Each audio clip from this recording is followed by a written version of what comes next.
never see yourself the same after this. I hate to break it to you, but you do not know how pretty you are. The good news is, you can change that. If you are tired of having doubts about your looks, if you are tired of thinking that you are not attractive, if you ever wish you could just change that one feature about you, it's too tight. You're not alone, and you're about to never see yourself in the same way again. So if you don't want to know how much more attractive you are, click out right now. In this video, I will cover 10 topics to help you finally realize that you are more attractive than you think.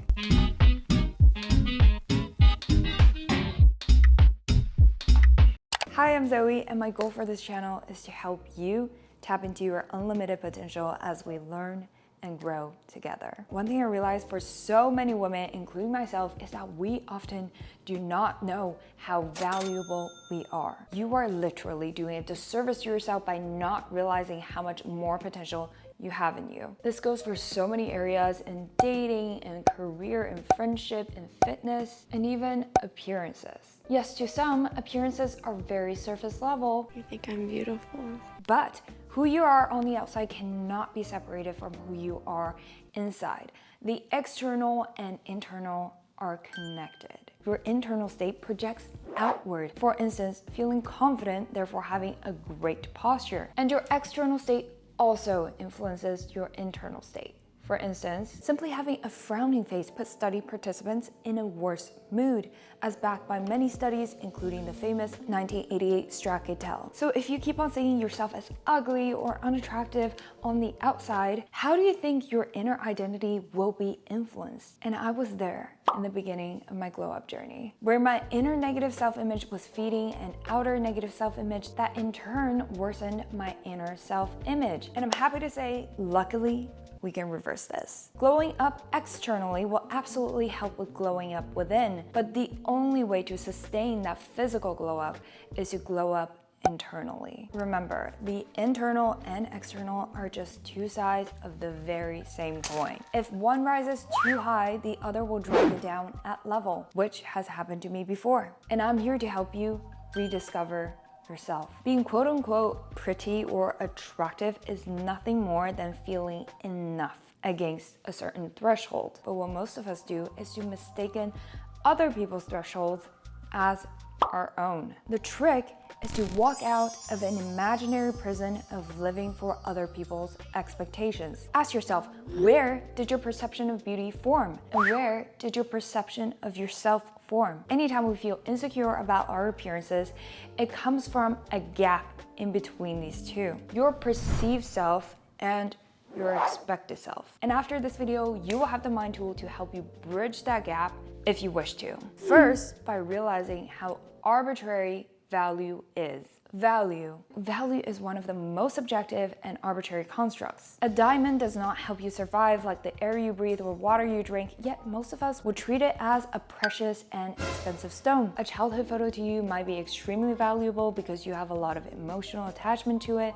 but to a stranger, they could care less. A $100 bill is valuable as our accepted default, but when you think of it, this is just a piece of paper. If you were the only human left on this earth, what's the use of a piece of paper that says 1 or 100? It could probably be used to build a fire. The first step to understanding true value in your appearance, which is an extension of your identity, is that we are all like this bill. Fundamentally, everyone is just a piece of paper. We live, we exist, we die, no exception. But the number on this piece of paper will increase or decrease. The ultimate secret is that number can only be changed by one person, yes, you.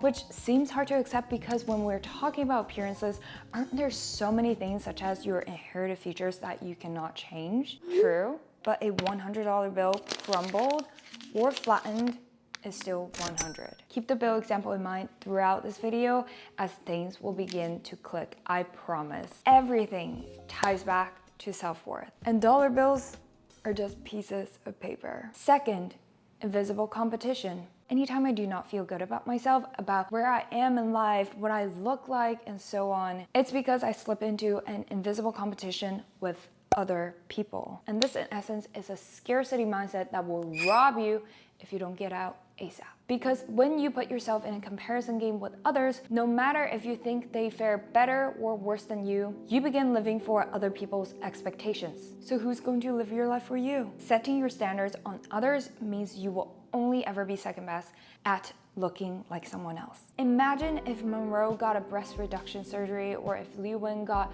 a double eyelid surgery. Other people's beauty do not take beauty away from you. And you will not own your unique beauty if you can't see yourself and only focus on others. Third, separation of tasks. How other people see you is never the same as how you see yourself. Your job is not to change other people's perceptions of you. Only they can change that. The only things you can change are your own perceptions and expectations. And to close the gap of any feelings of inferiority, you need to change your own perception, your own expectations, or both.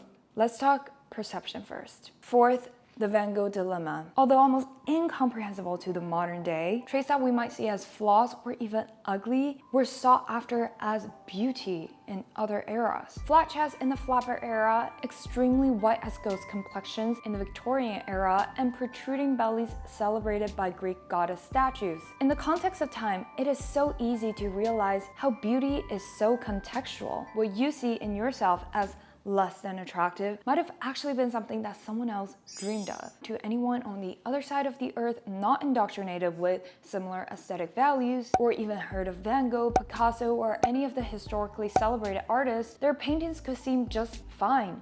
Ugly even. Van Gogh only sold one painting in his lifetime for 400 francs, whereas his most expensive painting, Portrait of Dr. Gachet, was sold for $148.6 million in 1990. Just like the paper bills, that painting did not change. It just needed the right eyes to appreciate. And that change in value was fueled by the power of large numbers. Fifth, group thinking. Groupthink is a phenomenon that occurs when a group of individuals reaches a consensus without critical thinking or evaluation of the consequences or alternatives. It's based on a common desire to not upset the balance of a group of people. On Wednesdays, we wear pink. For instance, if everyone says pizza is good, it's scary to voice out your dislike. Similarly, when Uggs were the fashion statement of middle school, even though my instinctual reaction is the exact opposite, I grew to at least accept it. But what if the next consensus is that shaving all eyebrows off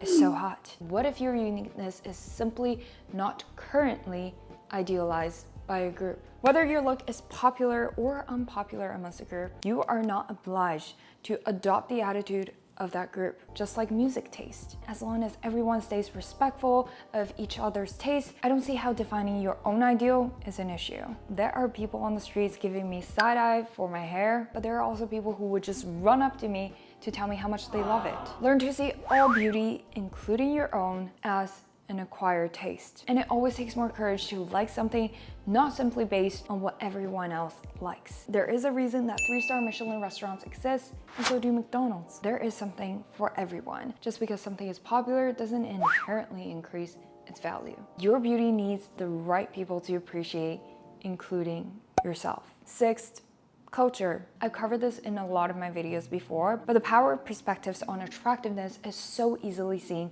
when distinguished between cultures. So I grew up in Asia where small lips, or 樱桃小嘴, is the hallmark of beauty. And as someone with not so thin lips, I was extremely self-conscious, which is funny because the women in America are spending thousands and thousands plumping up their lips through Botox or injections when all I wanted was to reduce my lips. I would literally try to suck it in or something in photos to pretend I had smaller lips. And this is to say, when our perception of beauty is so warped by other people's expectations and preferences, we need to train ourselves to see our flaws the same way that many other people would see them as goals. Remember, the piece of paper is the same. You're just changing that number. Speaking of which, seventh, You're the only one worrying about your flaws. Coming from someone who had severe acne for years, I absolutely understand the pain of feeling ugly by magnifying something I was not satisfied with. And the truth is, no one cared as much as I did. Absolutely no one. Because everyone is so occupied with their own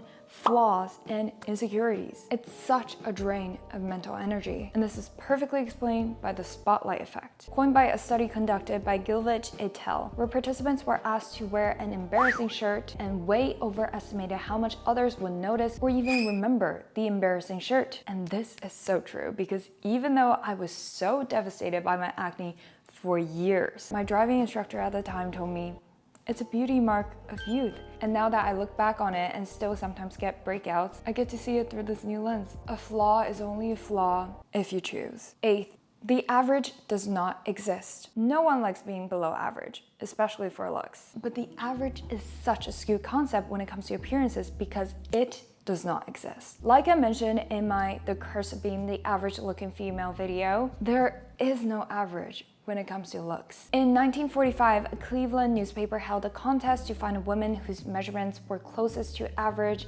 This average was based on a study of 15,000 women by Dr. Robert Dickinson, and out of 3,864 contestants, no one was average on all 9 factors. Proof that as wonderfully complicated humans we are, we simply cannot be defined by a number derived from a large sum, even though it is very natural that we want some reassurance that we look okay. Ninth, validation. Validation is a mirage if it's from external sources. Of course, every vote from the external world for our appearances seems to add up a little higher score for how attractive we are, and I would be lying if I said I never cared about the like count on my Instagram post or got a boost of ego from compliments. But ultimately, if I allowed my self-image to be based on these external validations, the same holds true for all the negative comments I receive. In other words, a system based on external validations is a system where we hand over our self-worth to someone else, as we could end up being a $100 bill or have no worth at all. The world can scream out all numbers to print on your paper bill, but you are ultimately the only person who can accept or reject it. Just like if someone ever dares to write a big fat 0 on your $100 bill, it's still $100. 10th, charisma. Being beautiful or attractive is multi-dimensional, and what really amplifies someone's shine that I tend to notice the most is charisma. The feeling that you leave someone with is part of the whole image that you create. And you may have overlooked your charisma, especially if people smile at you, they are comfortable around you, and they pay attention to you as you speak. These are just some of the many cues that you never gave yourself enough credits for. And I hope you take this with you. You cannot love yourself if you don't know yourself. And you won't know yourself if you don't know how to perceive yourself the right way. Stop mistaking other people's expectations as your own and start seeing the true you without the skewed lenses that make your uniqueness look like flaws. I hope you're able to start seeing yourself in a new lens. It won't happen overnight, but you deserve to know and feel that you are enough in attractiveness and much beyond. Remember, the internal and external are connected.